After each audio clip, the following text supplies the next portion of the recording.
Très bien, donc vous retrouverez donc l'intégralité de cette interview avec Vassilina Zirard qu'on a faite il y a une quinzaine de jours avec le docteur Liselter, donc via les replays. Alors, c'est passionnant, on a dit plein de choses, bon, par contre, on a pris un peu de retard et donc, Damien, on va rentrer dans un sujet important sur lequel tu travailles avec ton équipe depuis plusieurs semaines. Tu es donc le pharmacien de formation et tu diriges donc Interaction Healthcare et chaque année, tu nous prépares un moment qui est attendu, qui est la distribution de la note de synthèse sur les grandes tendances. Alors, tu as été très efficace dans la préparation, il faut que tu sois très efficace dans la synthèse de la synthèse. Je vais essayer, en tout cas. Et donc, nous donner notamment, je crois que Jacques Lucas en a parlé, je crois que vous avez pu voir dernièrement ce livre autour de l'IA en santé, donc qui est plus qu'une tendance, qui est une lame de fond. Bref, vous pourrez retrouver également ce document qui fait 112 pages. Donc là aussi, on ne va pas tous les passer. Mais Damien, slide 1. La slide 1, voilà. Et donc, vous avez 3 heures. Je plaisante. Merci à toi, Jérôme, de me laisser la parole pour présenter un petit peu la note de synthèse de cette année. C'est vrai qu'on le fait avec plaisir chaque année. L'an dernier, déjà, vous avez été très nombreux à télécharger la note de synthèse et elle a reçu un très bon accueil. Et du coup, c'est avec plaisir qu'on renouvelle cet exercice pour l'édition 2023. Donc, je vais essayer de faire assez rapide, vous rappeler un petit peu les objectifs de cette note de synthèse. L'objectif est double. Le premier, c'est de revenir un petit peu sur le bilan des chantiers structurants de la e-santé sur cette année 2022. Et le deuxième, c'est de vous donner des éléments de tendance sur la e-santé en 2023 et vous présenter quelques exemples concrets de sociétés, de solutions qui ont été présentées cette année et dans le futur. Cette note, elle se base sur une veille qui est continue, sur notre expertise en santé numérique depuis 16 ans, parce qu'aujourd'hui, nous fêtons notre 16e anniversaire de la naissance d'Interaction Healthcare. Et vous allez voir que cette année, elle a été très riche. Donc, comme l'a dit Jérôme, cette note de synthèse, elle fait environ 112 slides. Alors, je vous rassure, elle est au format PowerPoint PDF, donc elle est assez rapide à lire. Donc, l'idée, c'est de pas que je vous détaille ces 112 slides, mais que je vous donne quelques pistes. Et notamment, on va commencer par les différents chantiers structurants. Il y en a plusieurs qu'on a évoqués déjà lors de ces premières tables rondes, avec par exemple l'élaboration de la feuille de route en numérique en santé avec le plan 2023-2027. On revient également sur le bilan de Mon Espace Santé, donc le bilan à 1 an d'utilisation, et on revient aussi par exemple sur la prise en charge de la télésurveillance médicale avec les décrets qui sont récents. Et puis, dans un autre volet, on va aborder les grandes tendances e-santé. Donc, qu'elles soient sur le plan technologique que sur le plan des thématiques. Et le but, c'était aussi de voir par rapport à l'an dernier, quelles étaient les tendances qui émergent, lesquelles vont se développer. Et c'est vrai qu'on a un petit peu les deux actions, en fait. Certains vont se développer, certains vont émerger. Et notamment, on peut citer par exemple la santé mentale, qui se développe fortement avec la prise en charge de certaines solutions. Également, on a aussi beaucoup les femtech qui ont été à l'honneur cette année. On a souhaité aussi vous faire une cartographie des différentes startups femtech, donc qui est présente dans cette note de synthèse. Et on en a beaucoup parlé. Le ministre a aussi évoqué en inauguration une lame de fond. Une des lames de fond, c'est l'intelligence artificielle, qui est présente dans quasi toutes les solutions e-santé. Et c'est vraiment cette intelligence artificielle-là qui se développe, qui se perfectionne pour arriver sur des solutions de plus en plus concrètes. Et c'est vraiment un élément à suivre avec la plus grande attention. Et une nouvelle génération, si je pourrais dire, d'IA. Oui, je pense qu'on pourrait faire presque le test auprès des 5000 participants qui a testé ChatGPT, qui est quand même, là aussi, une des grosses actualités de cette fin d'année 2022 et 2023. C'est ça, on revient aussi sur les IA dites génératives. Donc, ces IA qui génèrent elles-mêmes des réponses, des solutions par le biais d'une simple question. Donc, on les détaille. C'est vrai qu'il y a le ChatGPT qui existe, mais il en existe beaucoup d'autres. Donc, c'est évidemment un des domaines clés de l'intelligence artificielle que l'on développe dans la note de synthèse. Également, on développe dans cette note une des tendances fortes qui a émergé lors de ce CES de 2023, c'est la santé oculaire qui était très représentée cette année avec beaucoup de solutions, que ce soit dans la thérapeutique, dans la rééducation oculaire. Donc vraiment beaucoup de solutions qui sont présentées, donc là avec des exemples aussi concrets de solutions. Et enfin, on revient conclusion sur le futur de la e-santé et on aborde encore une fois, comme un peu l'an dernier, le métaverse, et voir un petit peu quelles sont les actions plus concrètes du métaverse en e-santé. Donc voilà, c'est toutes ces choses, toutes ces belles choses que l'on aborde en 112 slides. Donc voilà, j'ai essayé de faire court et concis pour vous présenter un petit peu cette note. Cette note est actuellement disponible sur le site d'Interaction Healthcare dans la rubrique Actualité, donc vous pouvez la télécharger dès à présent. Et je vous ai mis également un QR code pour que vous puissiez la télécharger dès maintenant. Merci Damien, donc c'est très bien parce qu'on a une petite transition pour le CES et on va continuer un peu à en parler de cette édition 2023 qui s'est déroulée, pour rappel, du 5 au 8 janvier dernier, qui a marqué le retour à la normale du salon après 3 années un peu difficiles, en tout cas 2 très perturbées. On y a vu encore beaucoup d'entreprises de la santé numérique. Cette fois, elles sont arrivées avec dans leur bagage de véritables innovations thérapeutiques, un peu moins de gadgets. Et c'est une bonne nouvelle. Thomas Serval, bonjour. Alors justement, vous y étiez, vous rentrez vous aussi de Las Vegas avec votre société Barracoda. Vous en revenez avec un panier bien garni, je crois. Est-ce que vous pouvez un peu nous raconter votre salon ? Alors oui, effectivement, c'est un retour à la normale. C'est mon 20e, donc j'ai vraiment vu le CES naître, se développer, presque mourir les 2 dernières années et revivre comme si tout était normal. Avec une exception, les Chinois ne sont pas revenus.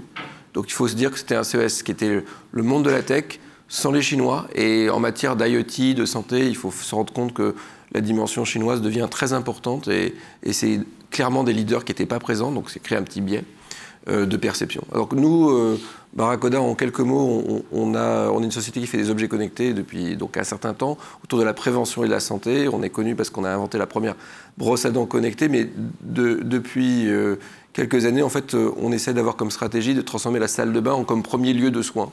Parce que c'est un endroit merveilleux pour capturer de la donnée, faire de la prévention, et dans lequel les GAFAM ont du mal à rentrer parce que la souveraineté de la donnée, la privacy sont des sujets qui sont compliqués.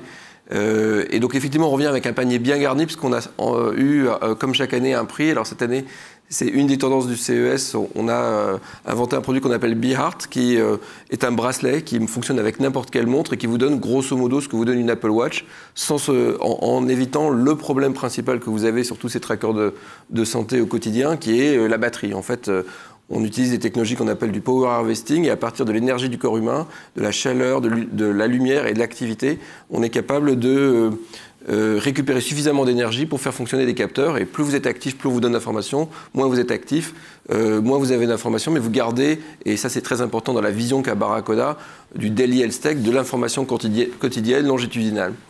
Et donc on a eu un énorme succès sur ce produit qui a fait Wall Street Journal, Reuters, etc. Et ça pour montrer que le CES fonctionne bien. Toute l'industrie est venue nous voir, des gens qui commencent par un A jusqu'à AstraZeneca.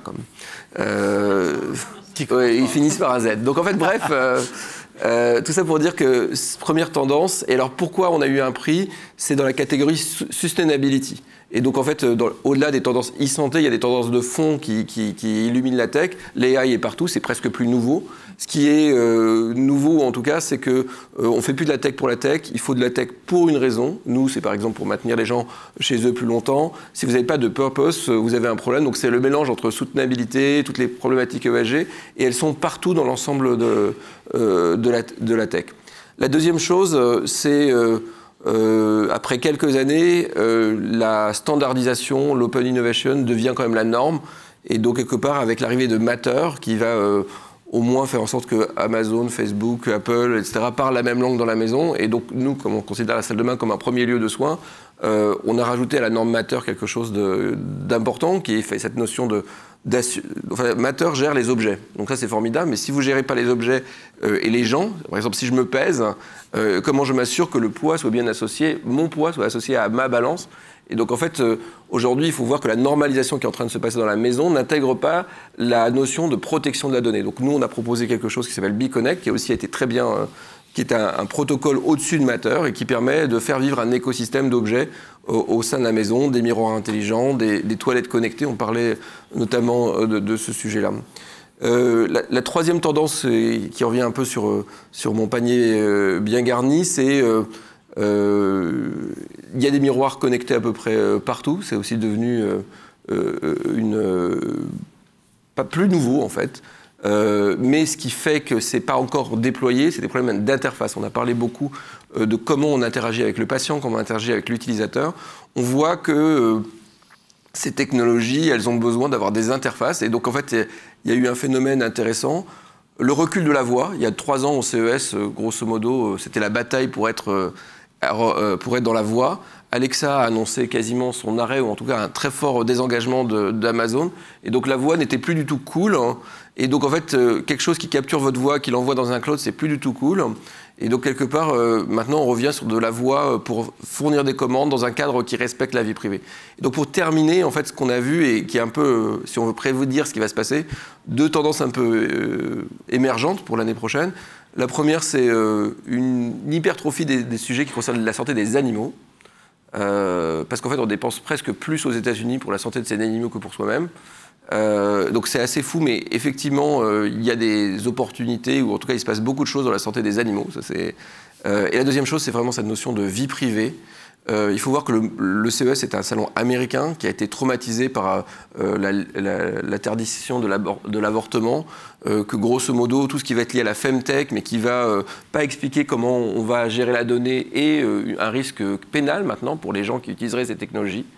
Et donc en fait, il faut vraiment que nous qui avançons dans un univers qui est finalement plus protecteur au niveau de la donnée, de la vie privée, etc., naturellement, et on ne se rend pas compte, et ça c'est plutôt un conseil pour tous mes camarades start-upers, intégrer que dans le monde américain, la donnée est une marchandise presque comme les autres, que la régulation sur la donnée est beaucoup moins protectrice du consommateur ou de l'utilisateur, et donc il faut intégrer cette vie privée, cette protection de la vie privée. Et là, c'est l'avantage qu'a Barracuda ou d'autres startups de la French Tech, c'est que comme nous, on a un univers de régulation qui est très lourd, en fait, on va pouvoir probablement projeter encore mieux que c'était le cas dans le passé, nos innovations autour des objets connectés, par cette protection de la donnée personnelle.